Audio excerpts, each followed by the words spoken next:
Today in the EU, how Davos sees the future of Europe's economic strategy. We have the talent, we have the money, and we have the ideas. But in terms of action, we need the shift. European leaders are in Davos, Switzerland, to attend the World Economic Forum. It's there that Commissioner von der Leyen outlined ambitious policy plans to increase competitiveness, expand trade, and attract talent to the EU. But are companies buying into it? VDL's proposals are light on details. Europe's growth remains sluggish, and Washington's tariffs could hurt in ways it's hard to predict. How is Brussels planning to overcome the challenges ahead, and how good is this plan? Hello and welcome. I'm your host, Giada Santana, and this is Today in the EU. I'm joined in the studio by Euractiv's economy reporter Thomas Moller Nielsen. Hello, Tom, and welcome back to the podcast. Hello, and thank you for having me. So the World Economic Forum began on Monday in Davos, Switzerland. Politicians are meeting global companies to discuss the world's economic challenges. This year's focus is on innovation and AI. Our editor-in-chief, Matt Karnischnig, said that Davos is not the best place to be for a journalist, as spending so much time with CEOs of the most important companies in the world. Is there still significance to this year's World Economic Forum? And is that the reason why it's not as significant? Well, it's a very good question. There is a more significant reason why this year in particular, why the World Economic Forum perhaps isn't as important as it usually is. And the reason is, of course, that on Monday, Trump was inaugurated as US president. So all eyes were really on Washington as opposed to this mountain resort in Switzerland. In terms of what Trump said and how it relates to the EU, I think people were relatively gratified that at least in his inauguration speech, Trump did say that he's going to impose tariffs, but he didn't mention the EU specifically. However, he has since made clear that Europe has treated the US very badly and will therefore be included. He has since said that. Moreover, when he was campaigning, he said that Europe will pay a big price for failing to purchase sufficient quantities of US goods. And it is true that Europe does currently have a very significant trade surplus in goods with the United States. Olaf Gill said on Wednesday this week, Commission spokesperson, that actually if you look at the overall trade relationship between Europe and America, yes, it's true that Europe has a very significant trade surplus in goods, but it also has a trade deficit in investments. So what does that mean concretely? His point is that basically if you look at the overall relationship between Europe and the United States, it's balanced because of this. Now, on Tuesday, there was a meeting of EU finance ministers in Brussels, and Valdis Dombrovskis, who is the EU Commissioner for Economy, he's the former European Commissioner for Trade. He said that our goal is to create a balanced relationship. I wasn't able to ask him a question as to whether or not he thinks that the relationship is currently unbalanced. But I think you can perhaps read his comments as suggesting that perhaps in the future what Europe is going to do is try to address at least this trade surplus in goods with the United States, which means that basically Europe is going to try to buy more stuff from the United States. In particular, what Trump has often said is, look, you guys need to buy more oil and gas from us. I mean, right now, Europe imports significant quantities of American liquefied natural gas. LNG. LNG, as it's known.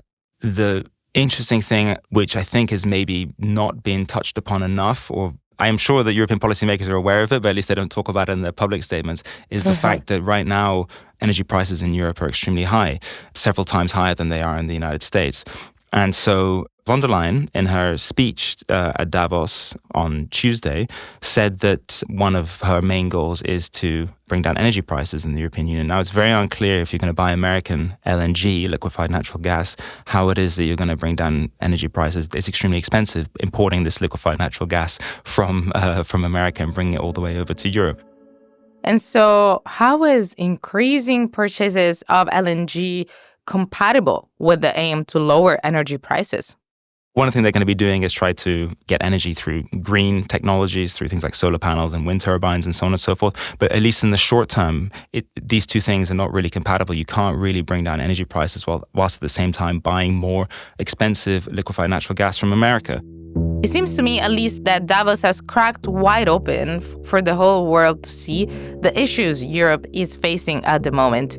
Because Brussels is in a very tricky position. We saw the Prime Minister of Germany, Olaf Scholz, underlining how his country is the strongest ally of the United States. And the EU is, of course, set on maintaining a positive transatlantic relationship. At the same time, there is a certain degree of pushback. Von der Leyen said Europe is ready to protect its market. Dombrovskis said the same as well. We consider it's strategically important that EU and US work together, but it's also clear that we are ready to defend our values and also our interests and rights if that becomes necessary. But is it really? Does Europe have any aces up its sleeve? Because, to quote Shapiro, an analyst we had on the podcast this week, it seems that Brussels is more prepared to give carrots than sticks. I mean, the US and the EU, it's the largest trade and investment relationship in the world. But at the same time, if you do impose tariffs, we're happy to retaliate. As the industry commissioner, Séjourné, has said, we have defensive and offensive weapons. I'm not 100% sure. He's never really elaborated on what an offensive weapon would be, but presumably it would be things like the retaliatory tariffs. One strategy that the Commission is definitely pursuing and has been pursuing for several months is to broaden its or extend its trade ties with other countries. That's extremely clear. So, like with Mercosur. Like with Mercosur last year, I mean, massive trading bloc in South America, which includes Argentina and Brazil. And the thinking from Latin America's side is also quite similar. They're also worried about the possibility of an increase in U.S. protectionism. So that's something that Europe has done. With Mexico last week, it updated this trade agreement. That was also a big step forward. Von der Leyen said this week that they're going to look again at the possibility of deepening trade ties with Malaysia. So this is a very clear strategy that Europe is pursuing to kind of mitigate the potential impact of Trump's tariffs, which is to extend or sign new trade deals with other countries or other trading blocs. And another strategy the EU has signaled that it wants to pursue more and more, at least according to what's been said in Davos, is to strengthen the single market, remove internal trade barriers. What Lagarde said on Tuesday was that we have to take our European money and reinvest them back into our European market. Is protectionism the solution to the issues we've been talking about? I would say that when it comes to overall strategy, so both the United States and China are fairly protectionist economies, and they're perfectly happy to have state intervention in the economy. The United States and China are growing much more than Europe right now. According to the IMF, America is supposed to grow about 2% per year until the year 2029. Europe is only going to grow at about 1.5%. So, significantly less, about a third less than the United States going forward. Now, if you look at the different kind of economic strategies that are pursued by the US and Europe, one thing that's happening in the United States is they are much more open about the fact that they're going to provide massive state support and subsidies and tax breaks to incentivize manufacturing, green manufacturing, strategic manufacturing in the United States. That's something that there was already this shift that was happening under the first Trump administration, but it's sort of accelerated really under Biden, and it's definitely going to continue, perhaps accelerate even further under Trump. So you have the Inflation Reduction Act, which was passed by the Biden administration, which provides hundreds of billions of dollars in tax breaks and subsidies to incentivize green manufacturing. You have the CHIPS Act, which is a similar thing, but to incentivize the production of semiconductors. So that's something that's happening in the United States. In China, obviously, there's massive state intervention in the economy there. That's part of the reason, but not the only reason why it's become a leader in solar panel manufacturing, wind turbine manufacturing, electric vehicle manufacturing. Now, in Europe, there's a sort of historical and also ideological reasons. There's less of a proclivity, I would say, towards this kind of approach, state intervention in the economy. So Europe is not pursuing this kind of strategy of, massive state intervention and subsidies. The reason being that many member states are quite frugal, Germany and the Netherlands in particular, but there are others too, who are just unwilling to spend a lot of government money. There is also an issue, member states are highly indebted, and many of them already have high fiscal deficits. And so when you think about, the causes of Europe's economic decline and the possible ways in which it could address them, it doesn't leave you with a ton of things it could do, really. And so what do you make of the EU strategy instead?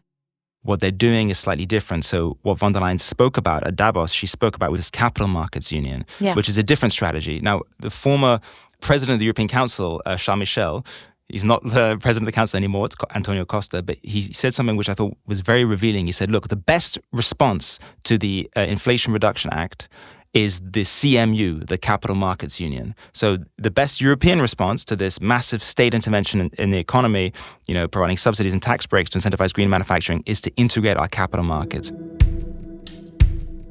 Let's have a recap. We've definitely talked about this, but what's the idea behind the Capital Markets Union? This capital markets union is a little bit confusing. It's sometimes also called the Savings and Investment Union because that's what Enrico Letta, this former Italian prime minister, wrote this report on the single market. The idea basically is to take European savings that are, left in savings deposits in regular banks and move them to where they're needed to basically fund productive investments. The European Commission says if you integrate this single market for capital, or if you, develop the savings and investment union, you're going to leverage 470 billion euros extra per year, which is a huge amount. It's more than half of the 800 billion that Draghi says Europe needs in additional annual investments. I sense there's a catch. The thing is, and this is, I think, very clear from von der Leyen's speech, is that she didn't provide really any specifics as to how this single market is going to happen. And the reason why she doesn't give specifics is because once you get into the specifics, it becomes very controversial. So, for instance, central supervision, that's, people say, very key, very important thing that you need if you're going to have a proper single market for capital. Now, France is massively in favor. One of the main financial supervisors in Europe right now is called ESMA. It's based in Paris. Many member states are very concerned that if you centralize supervision, you're going to basically give France oversight over their own financial sectors and their own financial markets, and they're unwilling to give up that sovereignty. Right, so there would be a conflict of interest. There's a conflict. That's just one. There are many other things as well, like harmonizing insolvency laws. There are many member states don't want to do that either. They say, look, what we're doing is fine. We have our own ways of dealing with insolvencies and bankruptcies. We don't want to change our ways. And there are many other things we could say as well. So when it comes to the specifics of how to integrate the single market for capital, there wasn't anything there. And the other thing I would say as well, when it comes to cutting red tape, so this is something that you hear about a lot. I've been hearing about this. What does this mean, really? So the goal is the claim that is often made by people like Draghi and also people like Enrico Letta is they say, look, Europe is overregulated. There are too many regulations, and that's what's slowing Europe back. So what we need to do is cut these regulations, and then when they're asked, which specific regulations do you want to cut? Which specific ones do you think are bad? They're in general, they're not really very, very specific at all. And in terms of making the EU more attractive, von der Leyen is set on addressing the issue of talent leaving the bloc. How's that going to work? Well, obviously, one thing it's trying to do is it's trying to cut regulations to make sure that European businesses would be happier investing in Europe rather than the United States. This is one concern that you sometimes hear from economists, like, oh, look, the US is definitely going to go on a big deregulatory drive. This is why the stock market in the US is through the roof. I would say overvalued. And so this is part of the reason why also Europe is also pushing on this deregulation drive. Is look, if America is going to be deregulating even more, then Europe is going to have to compete and make itself more attractive. But I think the comment is extremely revealing, and it does show that the way in which von der Leyen even frames his issues is in such a way that I think businesses should probably be quite pleased. We must make business much easier all across Europe. Too much of our top talent is leaving the European Union because it's easier to grow their companies elsewhere.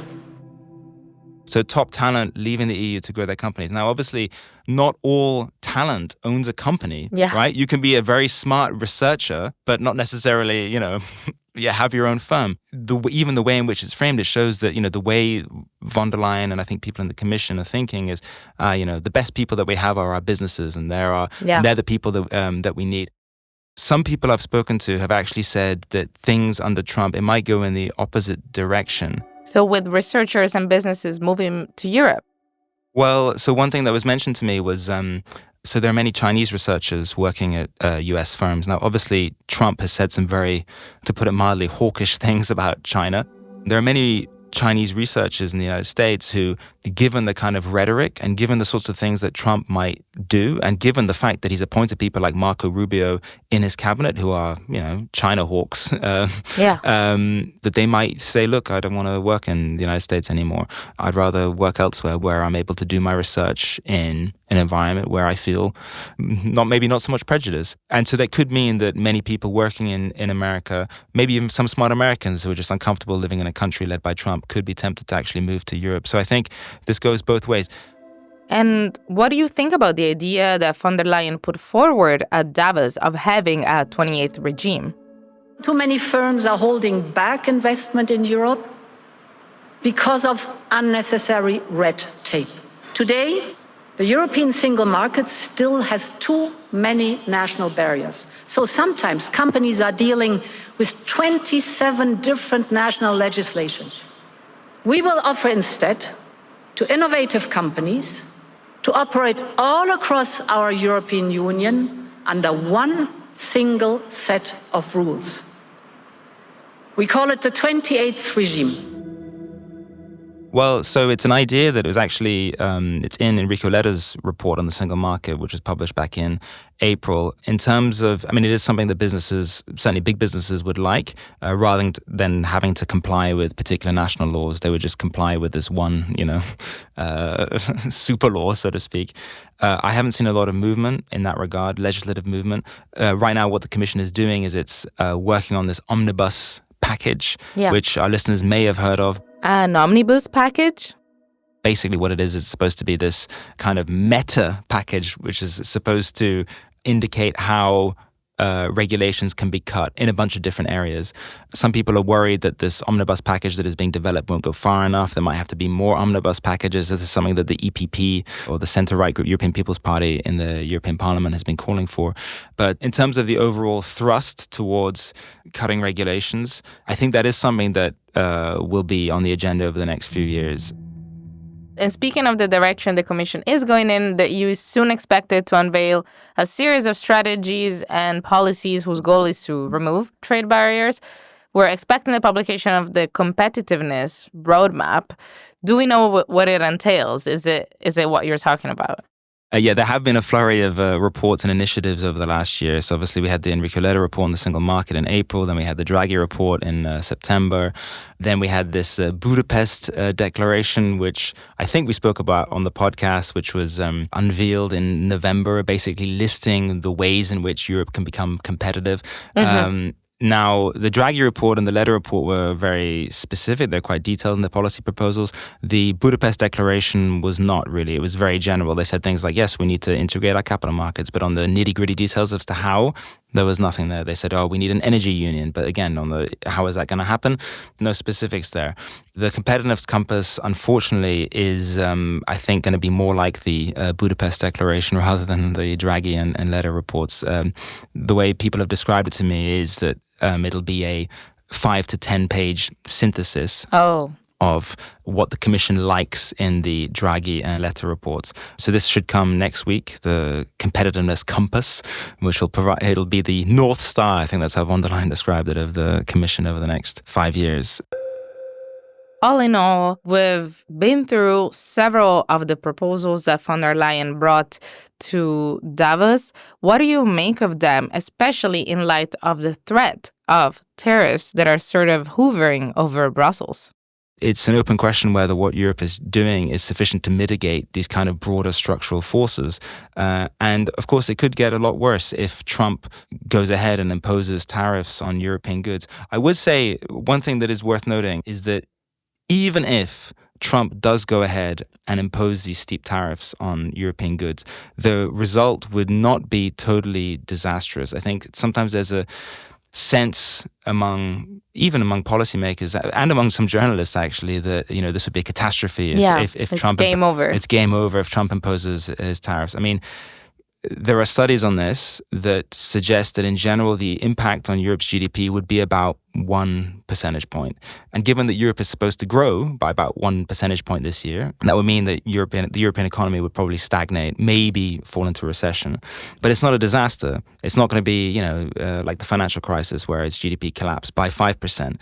There's also, and this is something that's another thing, another kind of, I don't know if this is a reason for hope, but a reason maybe not to be so skeptical, is that if Trump goes ahead and imposes these tariffs, one thing that it'll probably do, is increase inflation in the United States. This will also be exacerbated if Trump goes ahead with his program of mass deportations, which would mean that there are fewer workers, which means that they can probably demand higher wages. And if he goes ahead with his program of deregulation in the United States, his policies are likely to be highly inflationary, which means that the US Federal Reserve is probably going to have to keep interest rates higher to kind of suppress inflation, which means that the dollar is probably going to be stronger, which means that that's going to probably harm US exports, probably.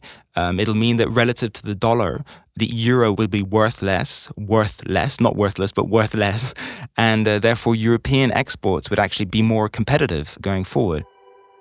So you're telling me Trump's tariffs are not necessarily going to be devastating? Part of the reason why Trump's tariffs, even if he goes ahead with them, will not be so devastating is because, number one, the world is a big place.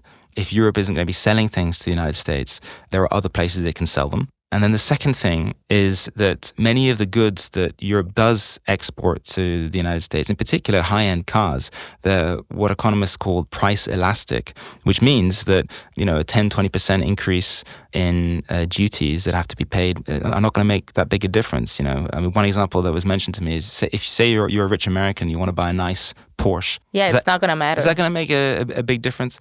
All of this is to say that I think Europeans should be, obviously worried about the possibility of Trump's tariffs, but I don't think it's not going to spell apocalypse. I think the other things that Trump has done, like pulling out of the Paris Climate Accord, I think are far more serious. There are silver linings that I think perhaps that we should consider and actually perhaps not be pleased about, but not be too dissatisfied with. It's not the end of the world. You heard it first here. Right. Thank you, Thomas. Okay. Thank you very much. This was Euractiv's podcast, Today in the EU. Sound design by Miriam Sáenz de Tejada and Niels de Keokelare. Research and production by Charles Cohen. Visit Euractiv to stay on top of the latest news and sign up for our newsletters. You can find us on Spotify, Apple Podcasts, and your favorite streaming platforms. Don't forget to subscribe and give us a review. It will really help us spread the word about our work. See you tomorrow. As part of our commitment to accuracy, inclusion, and transparency, Euractiv is part of the Trust Project.